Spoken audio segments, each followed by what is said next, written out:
علامہ صاحب باقاعدہ آغاز کرتے ہیں اپنے پروگرام کا، جیسا کہ ذکر ہوا کہ ہمارا موضوع حضرت موسیٰ علیہ السلام اور فرعون کے جو قصے قرآن میں بیان کیے گئے ہیں، جو ان کے معجزات ہیں، اس سب پر ہم تفصیلاً گفتگو کریں گے۔ ایک طرف انتہائی سرکش، مغرور، خدائی کا دعویٰ کرنے والا جھوٹا فرعون، اور دوسری طرف اتنے جلیل القدر پیغمبر، اللہ تعالیٰ توریت بھی نازل کرتے ہیں، کلیم اللہ بھی کہتے ہیں۔ یہ ابتدائی دور کیسا تھا؟ اس فرعون کا دور کیسا تھا؟ زوال تخت کا خواب دیکھا تھا فرعون نے؟ جی بسم اللہ الرحمن الرحیم۔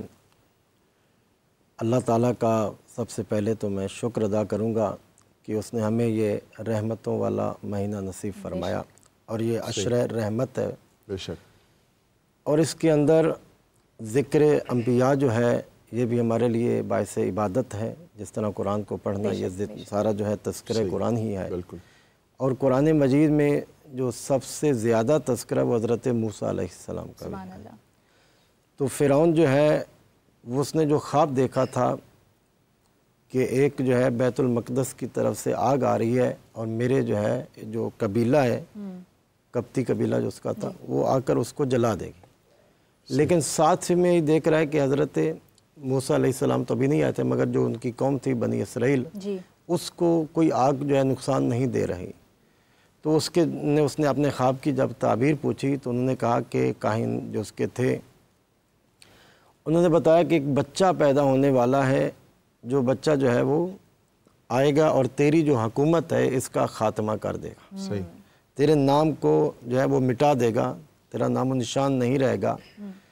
تو یہ سوچ کر اس نے کہا کہ میں تو اتنا بڑا بادشاہ ہوں، خدائی کا دعویٰ بھی کیا ہے، میرے اتنے ماننے والے ہیں، تو یہ کیسے ہو سکتا ہے کہ ایک بچہ آئے گا اور میری حکومت کو ختم کر دے گا؟ تو اس نے پھر یہ کہا کہ ایسا کر دیں کہ آج کے بعد کوئی بچہ پیدا ہی نہ ہو۔ یعنی اس دور میں تقریباً جو ہے وہ روایت میں ہے کہ 70,000 بچے جو اس نے قتل کروائے، اور 90,000 یا 80,000 جو حمل بھی ضائع کرائے، تاکہ بچہ پیدا نہ ہو۔ جب نہ بچہ پیدا ہوگا تو نہ میری حکومت کے اوپر کوئی اثر ہوگا۔ مگر اللہ تعالیٰ نے جو اس کا اپنا ایک لطف و کرم تھا، ایک سال جو ہے حضرت موسیٰ علیہ السلام کے جو بھائی تھے حضرت ہارون، وہ پیدا ہوئے، اور ایک سال میں جس میں کچھ جو ہے لوگوں نے آ کر فرعون سے کہا کہ اب جب بچے پیدا نہیں ہوں گے تو قتل کر رہا ہے، تو آگے نسل کیسے بڑھے گی؟ ہم بنی اسرائیل کے لوگوں کو انہوں نے اپنا غلام بنایا ہوا تھا، کہا ان کے بچے نہیں ہوں گے تو ہماری خدمت گاری کون کرے گا؟ کہا اچھا پھر ایک سال کا جو ہے نا گیپ دے دیتے ہیں۔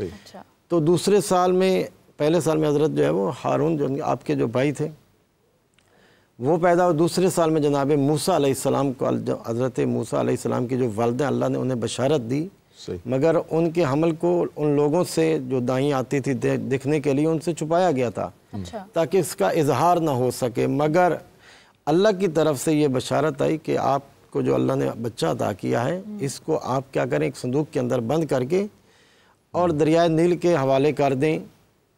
اب ماں تھی لیکن ممتا کی محبت بھی تھی، مگر حکم الہی بھی تھا، اور باہر لوگ جو ہے وہ اگر خبر چلی جائے تو وہ تو قتل کر دیں گے۔ تو انہوں نے صندوق کے اندر بند کیا، مگر حضرت موسیٰ کی جو بہن تھی، ان کا نام بھی مریم تھا، ان سے نہ رہا گیا۔ وہ کہتی ہیں کہ میں اکیلے نہیں جانے دوں گی، یہ صندوق جو ہے یہ اکیلا نہیں جائے گا، ساتھ ساتھ وہ بی بی جو ہے نا چلتی رہیں۔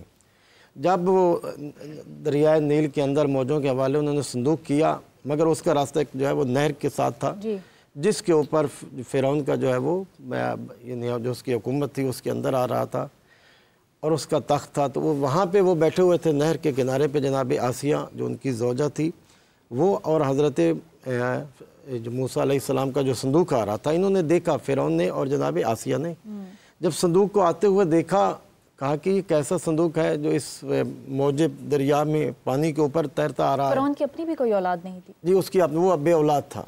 تو جب انہوں نے صندوق کو نکالنے کے بعد جیسے انہوں نے حسین و خوبصورت بچے کو دیکھا، تو جناب موسیٰ علیہ السلام تو اللہ کے نبی تھے، نور بھی چمک رہا ہوگا، اب اتنے خوبصورت بچے کو دیکھنے کے بعد وہ کہتے ہیں کیونکہ ہماری اولاد نہیں ہے، اور جناب آسیہ نے کہا کہ ہم اس کو اپنی آنکھوں کی ٹھنڈک بنا لیتے ہیں اور یہ ہمارے لیے فائدہ مند ہوگا۔ تو فرعون نے کہا کہیں ایسا نہ ہو کہ یہ وہی بچہ ہو جس کا اللہ نے میرے وعدہ کیا، کہا کہ نہیں کہ یہ بچہ کیسے ہو سکتا ہے، اور یہ تو آپ بھی پتہ نہیں کہیں سے رہا ہے۔ تو انہوں نے بچے کو اٹھایا اور اٹھانے کے بعد آگے لیا، جب شہر میں آئے بتایا تو جناب موسیٰ علیہ السلام اللہ کے نبی تھے، کہا کہ انہوں نے کسی ماں کا دودھ نہیں پیا، جو اللہ نے جناب موسیٰ کی ماں سے وعدہ کیا تھا کہ عنقریب آپ کو اپنے بچے سے ملا دیا جائے گا۔ تو جب دیکھا تو وہاں پہ سب ادائیاں آئیں، کسی کا انہوں نے جب دودھ نہ پیا تو اس کے بعد وہ جو ان کی بہن تھی حضرت موسیٰ کی، اس نے کہا کہ میں جانتی ہوں ایک عورت ایسی ہے بنی اسرائیل میں کہ یہ یقیناً اس کا دودھ پی لے گا۔ کہا اچھا جلدی سے جاؤ اس خاتون کو لایا جائے۔ اب وہ نہیں جانتے تھے کہ یہ تو اصل ماں ہے۔ جب ماں آئی اور اپنے ہاتھوں پہ لیا تو جب دودھ پلایا گیا تو اس کے بعد 3 سال جو ہے وہ فرعون کے وہاں پہ رہے، اور اس میں ایک دن جو ہے جناب موسیٰ بچے تھے، فرعون کی جو ہے وہ داڑھی کو پکڑ لیا۔ جب داڑھی کو پکڑا تو اس کے بعد کہا کہ وہ تھپڑ مارا۔ آگے بڑھیں گے، یہ واقعات میں ملتا ہے کہ حضرت موسیٰ نے جو ہے وہ تھپڑ رسید کر دیا تھا فرعون کو، یہاں سے آپ فرمائیے۔ بسم اللہ الرحمن الرحیم، رب اشرح لی صدری ویسر لی امری واحلل عقدۃ من لسانی یفقہوا قولی۔ اپنے گفتگو کا آغاز بھی میں دعائے موسیٰ سے ہی کر رہا ہوں۔ اللہ رب العزت نے ہر قوم کی طرف جب بھی تقاضا ہوا اپنے برگزیدہ انبیاء کو بھیجا ہے، اور جیسے علامہ صاحب فرما رہے تھے، اور یہ اس بات میں کوئی ڈاؤٹ بھی نہیں ہے، یہ حقیقت ہے کہ اللہ رب العزت جب اپنے برگزیدہ بندوں کو بھیجتا ہے تو ان کی آمد سے پہلے ہی ان کی نوید کسی نہ کسی انداز میں سنا دیتا ہے، ان کی آمد کی خبر کسی نہ کسی طور پہ پہنچ جاتی ہے۔ تو خواب کا دیکھنا تو محض ایک بہانہ ہے، اصل میں موسیٰ علیہ السلام کی آمد کی نوید سنانا تھی۔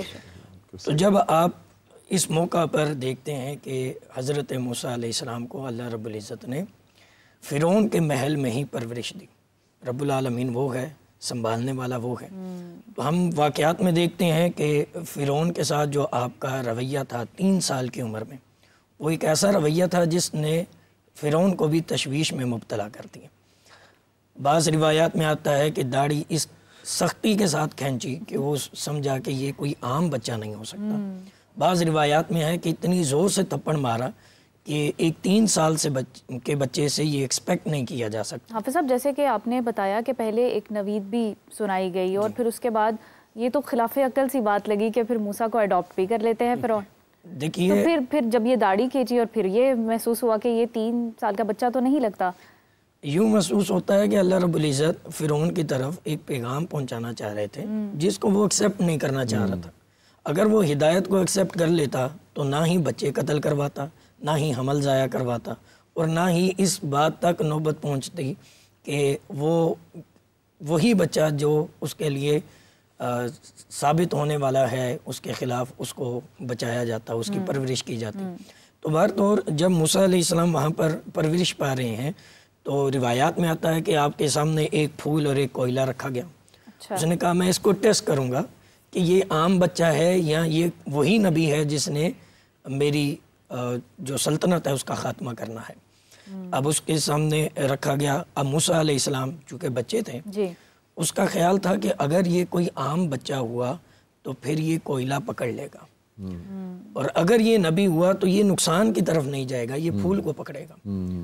اب روایات میں آتا ہے کہ روایات میں سرخ یاقوت، ہیرا ایسی بھی کہی جاتی ہے، جی ایک طرف آگ اور ایک طرف سرخ یاقوت تھا، جی، مگر سرخ یاقوت انہوں نے اس کو جا کے اڈاپٹ کیا۔ اب ہاتھ جو ہے وہ اسی کی طرف بڑھ رہا تھا جس میں نقصان نہیں ہے، لیکن اللہ رب العزت نے القاء فرمایا اور آپ نے وہ کوئلہ اٹھا کر زبان میں، وہی لکنت جو ہے آپ کی زبان میں رہی۔ اور بعض اداں پھر جو میں نے دعا شروع میں پڑھی ہے کہ موسیٰ علیہ السلام اللہ رب العزت سے یوں عرض گزار ہوئے کہ رب اشرح لی صدری ویسر لی امری واحلل عقدۃ من لسانی، میری زبان کے عقدے کو کھول دیں تاکہ لوگ میری بات کو سمجھ سکیں۔ تو یہ خوبصورت لوگوں کو سمجھنے میں کیا واقعی مشکلات پیش آتی تھیں؟